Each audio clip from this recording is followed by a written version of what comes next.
नामधेयस्य चिरञ्जीविनः राजेश नामधेयस्य धर्मपत्नी समेतस्य देवी प्रिया नामधेयस्य चिरञ्जीविनः सर्वाभीष्टहितद्वारा वेंकटाक्षय जयत जयत शेषं रञ्जयन् रञ्जनाद्रौ स्वभगुणविभवेन श्रीमता विग्रहेण अनकलमनकम्पोद्धेलया लीलयां च श्रुतिपरिषदपुंसाम् उत्तमश्रूयमानः शेषाद्रिशिखररत्नं त्रिभुवनदुरितान्धकार मार्ताण्डं भक्तजनपारिजातं वन्दे श्रीवेङ्कटेश नखिलेशं गोविन्द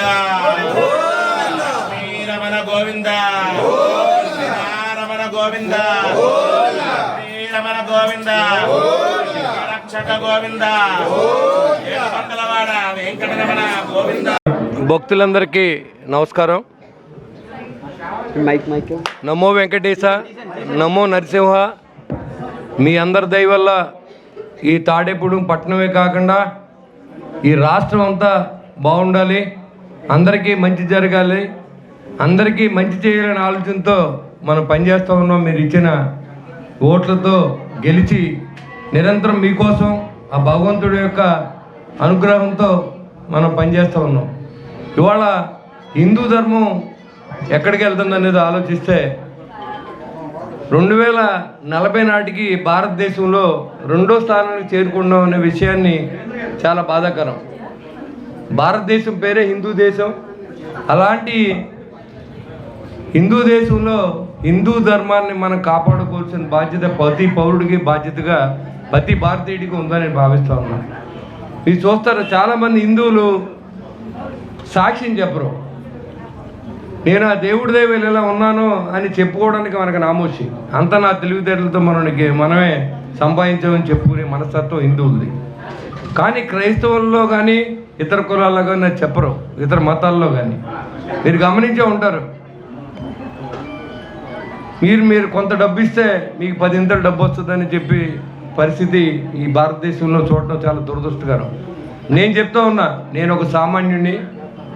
మా నాన్నగారు ఒక ఆర్టీసీ డ్రైవర్గా ప్రారంభిస్తే ఈరోజు ఈ తాడేపూడి కాన్స్టిట్యున్సీకి ఎమ్మెల్యేని అయ్యానంటే దానికి కారణం వెంకటేశ్వర స్వామి అని చెప్పి నేను చెప్తా ఉన్నా. నేను ఎప్పుడు శాశ్వత నిర్మాణాలకి ఒక హిందూ ధర్మం కాపాడడానికి నా యావదాస్తి పోయినా పర్వాలేదని నేను ఎప్పుడు ప్రయత్నం చేశాను. ఎందుకంటే ఇదేది కూడా నేను తీసుకొచ్చింది ఏం కాదు, అంతా ఆయన ఇచ్చిందే. మా కుటుంబ సభ్యులు కూడా ఎవరో ఇదేంటి, ఎందుకు వెళ్తుంది, ఎందుకు వస్తుంది అన్నది వాళ్ళకు కూడా తెలీదు. ఖచ్చితంగా ఇవాళ ప్రతి ఒక్కరూ చెప్పాలి. ఇవాళ సాక్ష్యం చెప్పించి చాలామంది మోసపోతూ ఉన్నారు. నేను ఈ గుడికి వచ్చినందువల్ల నేను కోటీశ్వరుని అయ్యాను కాబట్టి మీరు 100 లక్షలు, 1 లక్ష రూపాయలు నాకు ఇవ్వండి అనేటువంటి పరిస్థితి మనకు కనపడుతూ ఉంది ఇవాళ భారతదేశంలో. కానీ నేను చెప్తున్నా, ఏ దేవుడికి పైసా ఇవ్వకుండా నాకు బాగా ఈ హిందూ ధర్మంలో నాకు అది ఈ దేవుడు ఈ పరిస్థితి నాకు ఇచ్చాడు కాబట్టి ఈ డబ్బు నాది కాదని అన్నీ కూడా దాన ధర్మం చేయాలనే ఆలోచనలో మేము పనిచేస్తూ ఉన్నాం. నేను కానీ మా కుటుంబ సభ్యులు కానీ.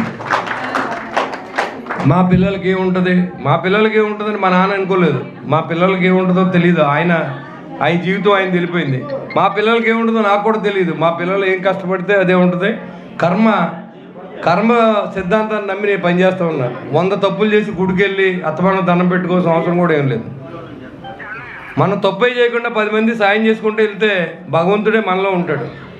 కాబట్టి హిందూ ధర్మంలో ప్రతి వ్యక్తి కూడా మీరు సిగ్గుపడకుండా మన హిందూ ధర్మాన్ని నమ్ముకున్నందువల్ల భగవంతుడు మనకి ఏమి ఇచ్చాడో చెప్పుకోవాల్సిన బాధ్యత ఇవాళ హిందూ ధర్మం నేర్పుతూ ఉంది. చాలామంది హుండీలో 100 రూపాయలు ఇస్తే మనకి 1 లక్ష రూపాయలు రాదు. 10 మందికి సాయం చేస్తే కోట్లాది రూపాయలు వస్తాయి. 10 మంది ఆకలి తీరిస్తే మీకు 10 కోట్లాది రూపాయలు వస్తాయి. భగవంతుడు అన్నింటికంటే ఆశీస్సులు ఉంటాయి, ఆరోగ్యం ఉంటుంది. అది గుర్తుపెట్టుకోవాల్సిందిగా నేను కోరుతా ఉన్నా. నేను ఏ ధర్మాన్ని విమర్శించను కాదు, భారతదేశంలో జరిగేటువంటి పరిస్థితి నేను చెప్తా ఉన్నా. మనిషి ఆశాజీవి, ఆశల వలలో పడి ఉన్న పరిస్థితిని కూడా డబ్బును కూడా పోగొట్టుకుంటున్నారు. కానీ ఈ హిందూ ధర్మంలో భగవంతుడు మిమ్మల్ని ఏమి అడగడు. ఆయన్ని మనస్ఫూర్తిగా ఆరాధించమని అడుగుతాడు, ప్రేమించమని అడుగుతాడు. అది కూడా మీరు ఇవ్వలేరా? జరిగింది చెప్పమని అడుగుతాడు, చెప్పాలి. ఆయన చెప్పడం అడగడం ఏంటి? మనం ఇలా ఉన్నామంటే కారణం భగవంతుడు. శ్వాస ఉంటే బతుకున్నట్టు, శ్వాసలు అయితే పోయినట్టు. దానికి పెద్ద మనం ఫైటింగ్ చేస్తూ ఉన్నాం జీవితం గురించి.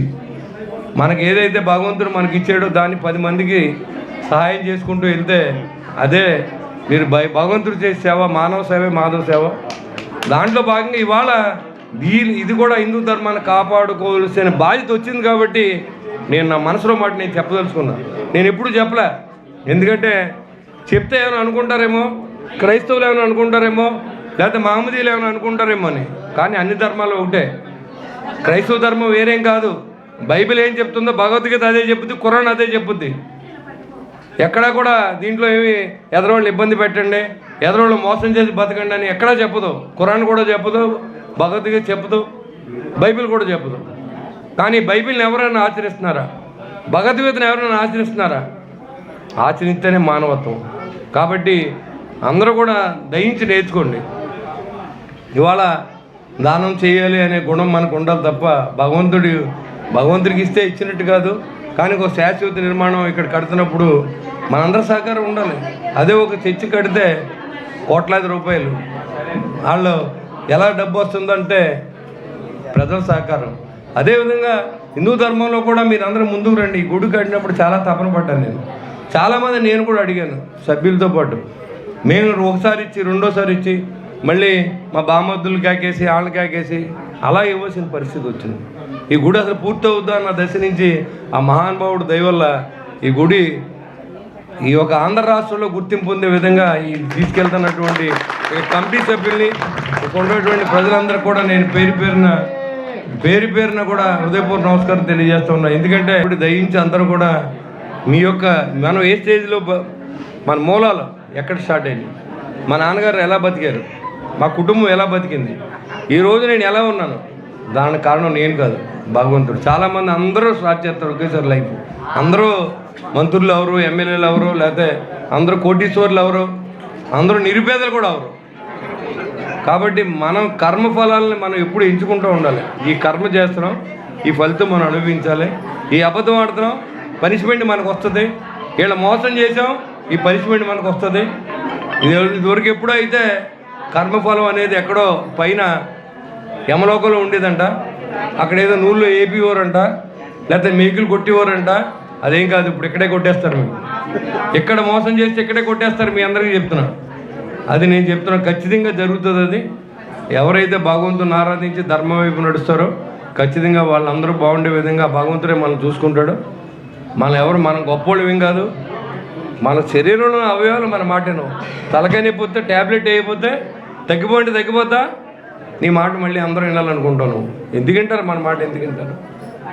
కాబట్టి ఒక ఆలోచన చేసి అందరూ కూడా ఏ వేదిక మీదైనా సిగ్గుపడకుండా చెప్పండి, నేను ఈ స్టేజ్కి వచ్చానంటే కారణం ఆ భగవంతుడే. నేను చెప్తున్నా, నేను ఎమ్మెల్యే నేను కారణం భగవంతుడు ఆశీస్సుతో ప్రజల మనసులోకి నాకు ఓటేయాలనుకుంటూ, ఆ ప్రజల మనసులో నేను బాగుండాలనుకుంటూ, నా కుటుంబం బాగుండాలనుకుంటాం, మీరందరూ బాగుండాలని నేను అనుకుంటాం. ఇవన్నీ మన కారణాలు అవుతాయి. అంతే తప్ప మనం గొప్పోళ్ళు, మనం ఎంతకాలం ఉండదు. ఈ 5 సంవత్సరాల పదవి. మన వయసు ఎంతకాలం? 70-80 సంవత్సరాలు. మన డబ్బు ఎంతకాలం ఉంటుంది? ఆ 70-80 సంవత్సరాల తర్వాత ర్యాకెట్లో పట్టుకెళ్ళినారు, ఇక్కడే తీసుకుంటారు. మనం పోతే, బాడీ పోతే కొడుకు కూడా ఇంట్లో ఉంటాడు, తీసుకెళ్ళి బయట తగలబెడతాడు. ఇంట్లో ఉంటే బ్యాడ్ స్మెల్ వచ్చేస్తుంది, అప్పుడు డాడీ అని అన్నాడు, తీసుకెళ్ళి ఎక్కడో పడేస్తారు. అది తెలుసుకొని మనందరూ కూడా ధర్మం వైపు ప్రయాణం చేయాలి.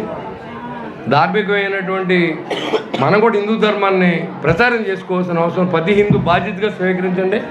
జరగబోయే బలిసోమ ఉత్సవాలని హిందూ ధర్మం అంటే తెలిసే విధంగా మనం తాడేపూడిలో అందరూ ప్రతి ఒక్కరూ పాత్రధారులు అవ్వాలని మిమ్మల్ని అందరినీ పేరు పేరున నేను కోరుకుంటూ, మీరు ఎవరైతే దాతలు, ఎవరైతే డబ్బులు మన ఈ మండలి సభ్యులు ఉన్నారో మీరు వచ్చి డబ్బులు తీసుకోండి. ఈరోజే మా అబ్బాయి డబ్బులు ఇచ్చేస్తాడు. మా కుటుంబం తరఫున 1,00,000 రూపాయలు ఇస్తున్నాం. ఇంకా ఏదైనా కావాలన్నా నేను ఎప్పుడు రెడీగా ఉంటానని కూడా తెలియజేస్తాను.